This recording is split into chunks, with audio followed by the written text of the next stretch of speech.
Bonjour et bienvenue dans ce nouveau VIP. Aujourd'hui, nous sommes avec Ève Alpi. Bonjour. Bonjour. Alors, vous habitez à Montigny-le-Bretonneux. Oui. Vous êtes assistante maternelle. Vous êtes aussi autrice de plusieurs romans. Oui, c'est ça. Alors, comment vous est venue l'idée d'écrire? Ça m'est venu assez tard, puisque j'écris que depuis 8 ans.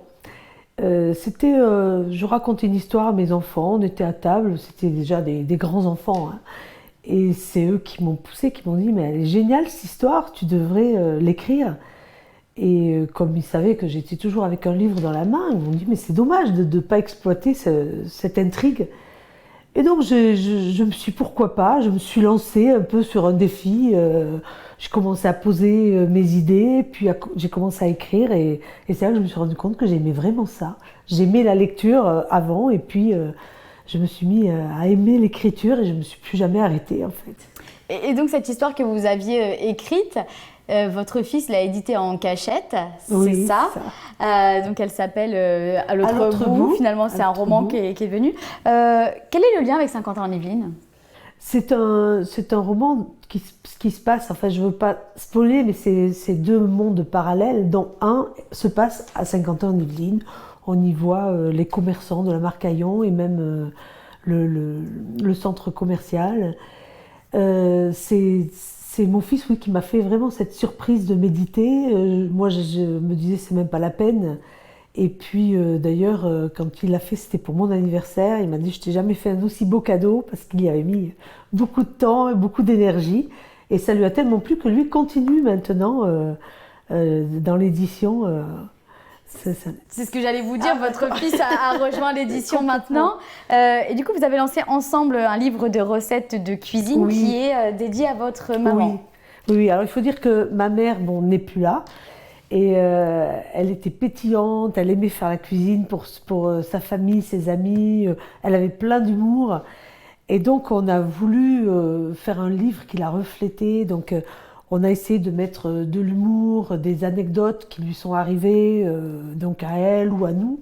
Et ce sont des recettes familiales. On avait prévu un deuxième volume, malheureusement elle est partie, mais là, on va peut-être s'y remettre et on se disait qu'on le referait parce qu'il a eu quand même beaucoup de succès, pas seulement en famille. Les amis qui l'ont pris ont trouvé qu'il était très, très, très chaleureux.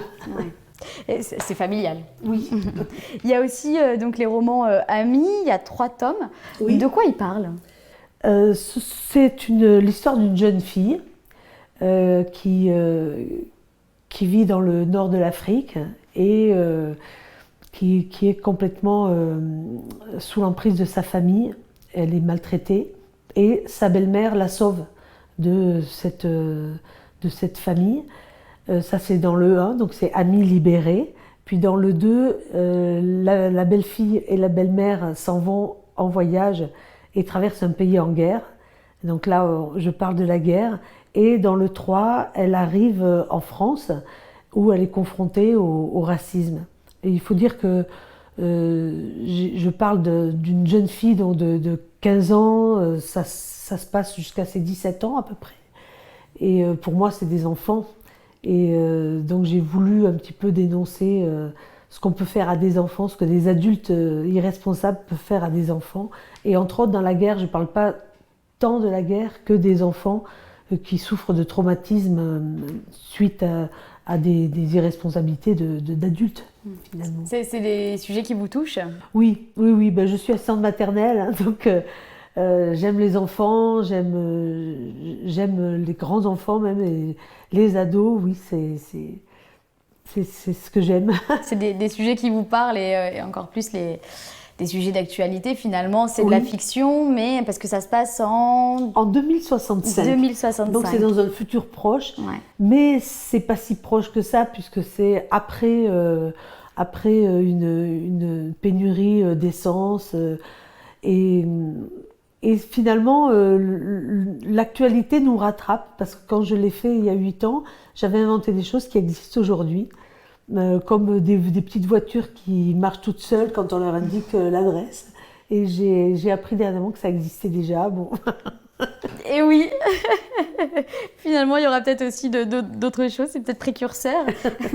Et donc, il y a aussi eu Herster, il y a 2 tomes. Oui, Oui. Et donc, ça se passe à la même époque que Ça se Ami. passe à la même époque. D'ailleurs, les deux héroïnes se rencontrent à un moment sans se connaître vraiment. Il y a une petite... mais on peut lire indépendamment, Ami ou Erster, c'est complètement différent. Et ça parle de quoi? Erster, ça parle d'un peuple qui est sous la domination d'un autre peuple. Et ça se passe à 50 km au-dessus de la Terre, sur des plateformes. Une plateforme... en fait, j'avais lu dans Science et Vie que il était possible de faire ça pour économiser justement au niveau des transports, faire des paquebots solaires et voyager en paquebot solaire et d'avoir des navettes avec des plateformes tout autour de la Terre. Et donc, ces romans, 5 romans, à qui ils s'adressent? Aux ados, aux jeunes plus jeunes adultes. Et puis j'ai même des personnes de mon âge qui m'ont envoyé des gentils commentaires et qui ont bien aimé. Donc moi je dirais tout public. À Voilà. tout le monde. Et donc, vous avez aussi lancé, là, dans une édition un peu différente, une série de Nathan, un personnage qui s'appelle Nathan. Donc, il y a Nathan et les volets clos, Nathan et les sous-sols interdits, Nathan et la clique. Le dernier, là, qui va bientôt sortir, Nathan mène l'enquête. Donc, je disais, c'est une autre maison... Vraiment bien renseigné. C'est donc une autre maison d'édition. Hein. C'est Oui. pas le même format, c'est pas la même Oui. taille aussi. Alors là, c'est en fait quelqu'un d'une édition chrétienne qui m'a contacté en me disant qu'ils avaient bien aimé mes bouquins, qui ne sont pas du tout à connotation chrétienne, ceux-là, mais ils m'ont dit si je pouvais écrire pour les enfants. Donc pendant quelque temps, j'ai réfléchi, je me suis documentée, j'ai demandé à des enfants qu'est-ce qu'ils aimaient lire, et tout ça. J'ai lu beaucoup de livres pour enfants, puis je me suis lancée et j'avoue que ça m'a vraiment plu. Puis en plus, c'est beaucoup plus léger comme thème. Donc, on arrive à placer de l'humour qu'on ne peut pas placer forcément dans des livres un peu plus dramatiques. Et vous vous inspirez de quoi pour ces... Enfin, Nathan, c'est quelqu'un que vous connaissez, c'est quelqu'un que plusieurs personnes qui sont ensemble, qui sont rassemblées en Nathan finalement. Oui, c'est ça. C'est exactement ça. Parce que, en fait, dans le tout premier, j'ai eu envie de raconter l'histoire de mes beaux-parents. Donc, on va dire que Nathan, c'est un petit peu l'histoire de mon mari, mais pas vraiment, parce que c'est pas la même époque du tout et je l'ai complètement adapté. Mais c'est vrai qu'il y a plein de petits clins d'œil qui ont vraiment existé. Et puis, il y a plein de petites choses. Par exemple, dans Nathan, les sous-sols interdits, ça se passe dans une école. Il faut dire que j'ai un enfant qui est animateur et qui me raconte plein de choses. Il m'a même photographié des salles, le plan de son école. Et je me suis inspirée vraiment de tout ce qu'il m'a donné. Et donc, ce sous-sol, il y en a un dans son école qui a été inondé. Donc, c'est rigolo, quoi. Et j'ai fait de la copie un petit peu, j'ai pris de ci, de là. Mais c'est vrai qu'il y a beaucoup de vrai, en fait. Ouais. Et vous parlez aussi quand même même s'il y a plus d'humour, vous parlez quand même de sujets sensibles qui peuvent aider aussi les enfants qui lisent. Oui, c'est ça. Dans le 2, bon, c'est vrai que ce sont des enfants qui font des bêtises déjà. Donc, ils ont des fois du mal à avouer leurs fautes et tout ça. Donc, il y a une certaine morale. Ouais. Dans le 3 particulièrement, je connais très bien un jeune qui, quand il était enfant, cachait ce que sa maman, il vivait seul avec sa mère. Et sa mère buvait et il en avait honte et il ne le disait pas. Et c'est vrai que quand il s'est lâché, quand il a enfin dit, même s'il n'avait pas résolu son problème, il allait beaucoup mieux. Et voilà, donc j'avais mis partager sa détresse ou avouer une faute à la bonne personne est toujours libérateur. Je me suis dit, bon, c'est une petite morale, mais disons que c'est du roman plaisir avant tout. Oui, bien sûr. Mais bon, il y a quand même une petite morale derrière et ça peut aider des enfants qui se trouvent en difficulté. Et d'ailleurs, donc ces romans, Nathan, ils seront bientôt disponibles normalement en livre audio. Pourquoi avoir fait ce choix ? En fait, ça m'est tombé dessus. J'ai pas du tout fait le choix. C'est donc celui-ci. Ma maison d'édition est en partenariat avec un institut pour aveugles. Et ils m'ont demandé si je voulais bien donner mes droits pour que le livre soit lu pour des petits aveugles. Alors, bien sûr, j'ai dit oui avec un grand enthousiasme. J'étais vraiment honorée qu'ils prennent mon livre. Et comme ils cherchaient des lecteurs, ma fille s'est proposée. Il se trouve qu'elle a fait l'affaire, donc elle a lu. Puis elle est marrante parce qu'elle fait des accents. Alors, elle fait l'accent du midi comme ça. C'est à un moment, il y a des personnages. Elle a vraiment joué le jeu. Et Et donc on n'a pas encore de nouvelles, sinon qu'ils lui ont dit que c'était très bien et qu'elle se mette sur le 2 direct, parce que c'est quand même long à lire, elle fait ça le soir. Et on n'a pas de nouvelles, mais on pense qu'il va sortir, on est vraiment content de ça. Vous parlez de votre fille, juste avant vous avez parlé d'un de vos fils, de l'autre fils. C'est une aventure familiale aussi. Oui, c'est vrai. C'est vrai, j'ai dit. D'ailleurs, ils sont tous au courant que vous venez. Et puis, oui, non, c'est vrai, je suis une maman avant tout, c'est vrai. Je suis assistante maternelle, donc une maman même de substitution pour les petits que je garde. Et mes enfants se sont bien impliqués, d'ailleurs, je les remercie pour ça. Oui, parce que finalement, ils n'étaient pas du tout dans le métier, quoi. Votre fils, donc, Non, il s'est lancé dans non, l'édition. Votre fille lit votre roman. Oui. Et tout le monde se rapproche Oui. un petit peu à Puis votre les passion. pauvres, c'est pas du tout lucratif tout ce qu'ils font, donc c'est très gentil. Mais c'est la passion et l'amour C'est pour moi leur qui en mère, profite, j'imagine. voilà.